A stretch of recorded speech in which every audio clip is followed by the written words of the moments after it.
Hello everyone, welcome back to this channel. तो चलो start करते हैं।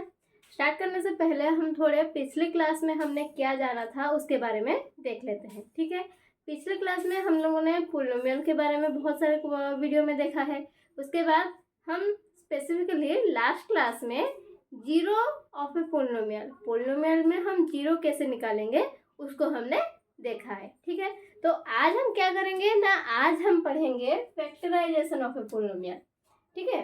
तो फैक्टराइजेशन क्या है, इसको हम कैसे काउंट कर सकते हैं, कैसे हम इसको निकाल सकते हैं। फैक्टराइज मतलब अलग अलग फॉर्म में हम इसको, छोटे फॉर्म में जैसे हम इजीली उसको देख के बता सकते हैं कि ए ऐसे होगा वैसे होगा, उस टाइप के फॉर्म में हम उसको निकाल सकते हैं, ठीक है।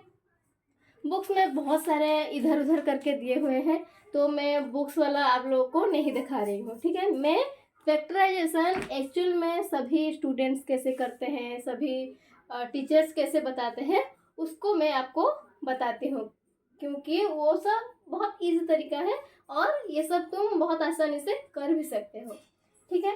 तो क्वेश्चन पहले हम लिख लेते हैं, उसके बाद हमने करना है, ठीक है। एक मिनट। तो क्वेश्चन है 6x² प्लस 17x प्लस यहाँ पे 5, ठीक है। इसको हमें सॉल्व करना है। इसको हम सॉल्व कैसे करेंगे? फैक्टराइजेशन मतलब क्या है, इसको हमें तोड़ना है, मतलब ऐसे दो फॉर्म में करना है ताकि ये एक शॉर्ट फॉर्म में आ जाए और ये दो एक शॉर्ट फॉर्म में आ जाएगा। तो हमें इसको करना कैसे है, पहले देखो, ये जो नंबर है और ये जो नंबर है इसको हमें मल्टीप्लाई करना होगा, ठीक है। अगर हम यहाँ पे इसको मल्टीप्लाई कर देते हैं तो 6 × 5 ये कितना हो जाता है, ये 30 हो जाएगा ये। उसके बाद ये 17 को हम कौन से ऐसे दो नंबर ले सकते हैं जिसको ऐड करेंगे तो ये 17 होगा और जिसको मल्टीप्लाई करने से हमें 30 मिलेगा, क्योंकि ये दो मल्टीप्लाई होके 30 हुआ है। समझ आ रहा है?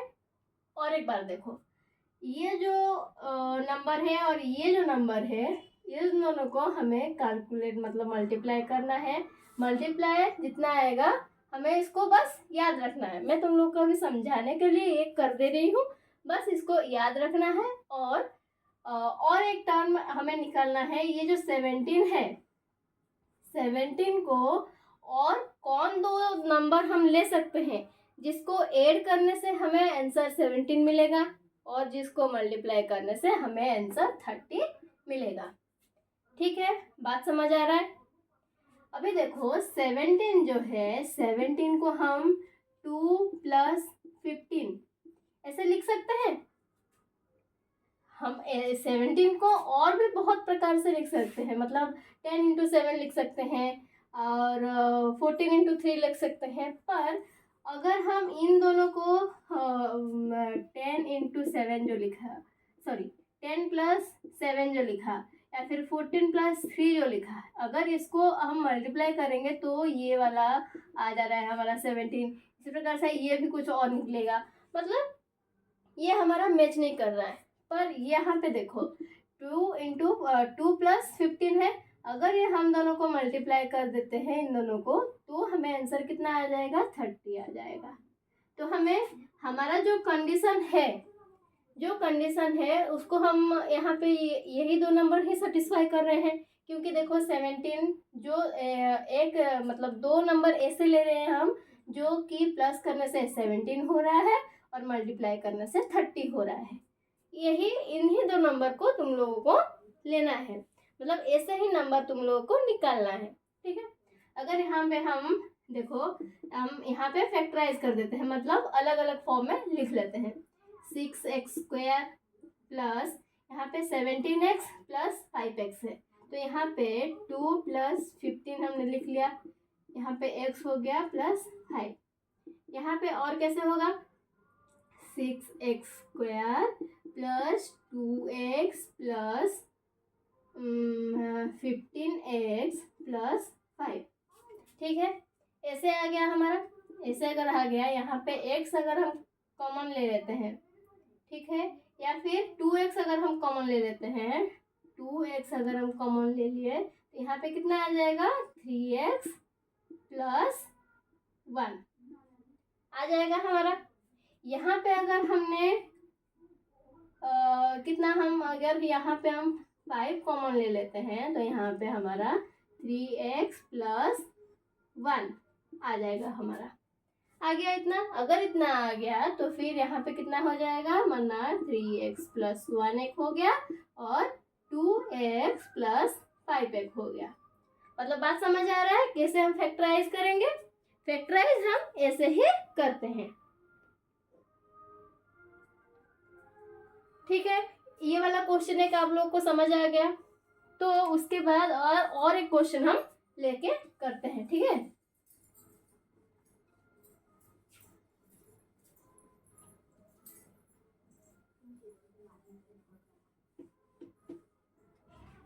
यहाँ पे देखो और एक क्वेश्चन दिया हुआ है, y square minus 5y plus 6। इसको हमें फैक्टराइज करना है। तो इसको हम फैक्टराइज कैसे करेंगे? मतलब यहाँ पे कुछ नहीं है, मतलब 1 है, यहाँ पे 1 है तो यहाँ पे 6 है, यहाँ पे अगर हम मल्टीप्लाई करते हैं तो यहाँ हमारा 6 आ जाएगा। उतना समझ आया। उसके बाद यहाँ पे 5y है, 5y जो है हमें 5 जो है हमें ऐसा कौन सा नंबर, 2 नंबर लेना है जो कि प्लस करने से 5 होता है, मल्टीप्लाई करने से 6 होता है। बहुत आसान है। 2 3 है, सिर्फ 2 और 3 ही है। 4 1 है, 4 1 होने से मतलब 1 और 4 लेने से 5 हो सकता है, पर वो कैलकुलेट करने से 6 नहीं होगा, मल्टीप्लाई करने से 6 नहीं होगा। इसलिए हम सिर्फ यही दो नंबर को हम ले सकते हैं, क्योंकि अगर हम यहाँ पे प्लस कर देते हैं तो 5 हो जाता है, अगर हम यहाँ पे मल्टीप्लाई कर देते हैं तो यहाँ पे 6 हमारा हो जाएगा यहाँ पे। तो यहाँ पे कितना ले लिए हम, y स्क्वायर माइनस माइनस यहाँ पे 2 प्लस 3y प्लस 6। यहाँ पे कितना हो जाएगा, y square minus 2y minus 3y plus 6। यहाँ पे कैलकुलेट करने से कितना आ जाएगा, y अगर हम कॉमन ले लिए तो यहाँ पे y माइनस 2। यहाँ पे अगर हमने कितना कॉमन लेंगे, यहाँ पे अगर हम 3 कॉमन लेते हैं तो y माइनस 2 यहाँ पे भी हो जाएगा। तो यहाँ पे y माइनस 2 और y माइनस 3 आंसर हमारा निकल गया। यहाँ पे समझ आ रहा है कैसे कर रही हूँ मैं? उसी प्रकार से और एक टर्म को लेते हैं, पर ये वाला थोड़ा बड़ा वाला टर्म होगा। मतलब यहाँ पे जो इक्वेशन होगा यहाँ पे 3 टर्म में नहीं 4 टर्म में होगा। समझ आ रहा है? तो 4 टर्म में हम लेंगे तो हम उसको कैसे सॉल्व करेंगे? पहले क्वेश्चन लिख लेते हैं, x³ minus 23x square plus 142x minus 120। ठीक है, हमें 4 टर्म में लिया हुआ है। एक क्वेश्चन है, इसको हमने 4 टर्म में लिखा हुआ है। इसको हम फैक्टराइज कैसे करेंगे? यहाँ पे देखो फैक्टराइज होगा, पर फैक्टराइज यहाँ पे 2 प्रकार से होगा। मतलब यहाँ पे ये वाला भी एक मतलब यहाँ पे फैक्टराइज भी होगा। हम इसको सिंप्लीफाई करेंगे, मतलब स्प्लिटिंग करेंगे, दो डिवाइड करेंगे, 2 अलग अलग टर्म में लिखेंगे। और यहाँ पे भी ये वाला को भी हम 2 अलग अलग टर्म में हम लिख सकते हैं। ठीक है, अच्छा, तो हम यहाँ पे सिर्फ नॉर्मल यहाँ पे कैलकुलेट करते हैं। ठीक है, इसको अगर हम यहाँ पे कैलकुलेट करते हैं तो यहाँ पे कितना हो जाएगा, x³ माइनस यहाँ पे अगर x² हम ले लेते हैं, उसके बाद माइनस 22x स्क्वायर प्लस यहाँ पे हम 22x प्लस 120x माइनस 120 इतना है हमारा। तो इतना हम लिख लेते हैं। अगर यहाँ पे देखो हम ये दोनों को प्लस करेंगे तो 23 आ जा रहा है, और ये दोनों को प्लस करेंगे तो 142 हमारा आ जा रहा है। ठीक है, तो यहाँ पे हम कैसे करेंगे ना, x³ माइनस, यहाँ पे हम मान लो x कॉमन लेते हैं ये दोनों में। ठीक है, x अगर हम कॉमन ले लिए, अगर x² हमने कॉमन ले लिया तो x माइनस 1 हमारा आ गया।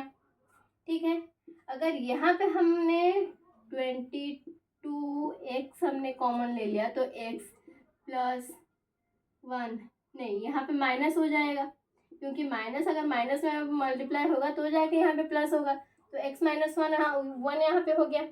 और यहाँ पे कितना, हम अगर 120 कॉमन ले लिए तो x माइनस 1। ठीक है, तो हम अभी x minus 1 x² minus 22x plus 120 हमने ऐसे ही लिख लिया, इसको अलग अलग फॉर्म में लिख लिया। अब हम पहले एक टर्म निकाल चुके हैं, एक फैक्टर हमने निकाल लिया है। अब इसको हम मल्टीप्लाई करेंगे, इसको हम मल्टीप्लाई मतलब कैलकुलेट करके इसको हम फैक्टराइज करेंगे। अगर इसको हम फैक्टराइज करते हैं तो कितना आ जाएगा, x²। 22 यहाँ पे है, हम कौन से दो नंबर ले सकते हैं यहाँ पे कैलकुलेट करने से यहाँ पे 120, मगर मल्टीप्लाई करेंगे तो 120 आएगा और प्लस करेंगे तो 22 सिर्फ आएगा। थोड़ा सोचो, अगर यहाँ पे हम 10 और 12 लेते हैं, ठीक है, 10 प्लस 12, यहाँ पे 22 यहाँ पे प्लस करने से हो रहा है, और मल्टीप्लाई अगर हम यहाँ पे मल्टीप्लाई करते हैं तो यहाँ पे 120 आ रहा है हमारा, आ रहा है। इसीलिए x² यहाँ पे हो गया, उसके बाद माइनस यहाँ पे कितना लेंगे हम, अगर 12 प्लस 10 ऐसे लिख लेते हैं, उसके बाद x प्लस 120। तो यहाँ पे अगर हम कैसे करेंगे, x² minus 12x minus 10x plus 120, x common गया तो x minus 12 plus minus 10 common गया x माइनस 12। तो हमारा कितना आ जाएगा, पहले था x माइनस 1 x माइनस 1, यहाँ पे x माइनस 12 और x माइनस 10 आ गया हमारा, मतलब फैक्टराइज हमारा 3 फैक्टर यहाँ पे हमारा निकल गया। अगर देखो सिर्फ 3 टर्म था तो 2 फैक्टर हमारा निकल रहा था, अगर हम यहाँ पे 4 टर्म ले लेते हैं तो यहाँ पे हमारा 3 ठो फैक्टर यहाँ पे निकल जा रहा है। ठीक उसी प्रकार से जो भी जितने भी क्वेश्चंस हैं, तुम लोग ऐसे है मिडिल टर्म डाल के तुम लोग क्वेश्चन का आंसर बहुत अच्छे तरीके से निकाल सकते हो। तो आज के लिए बस इतना ही। नेक्स्ट क्लास में फिर मिलते हैं एक न्यू टॉपिक के साथ, न्यू एक्सरसाइज भी करेंगे, समझेंगे, जानेंगे। तो आज के लिए बस इतना ही, नेक्स्ट क्लास में फिर भेंट होगा। आपको अगर मेरा वीडियो पसंद आया तो please do like, share and subscribe my channel. Thank you so much.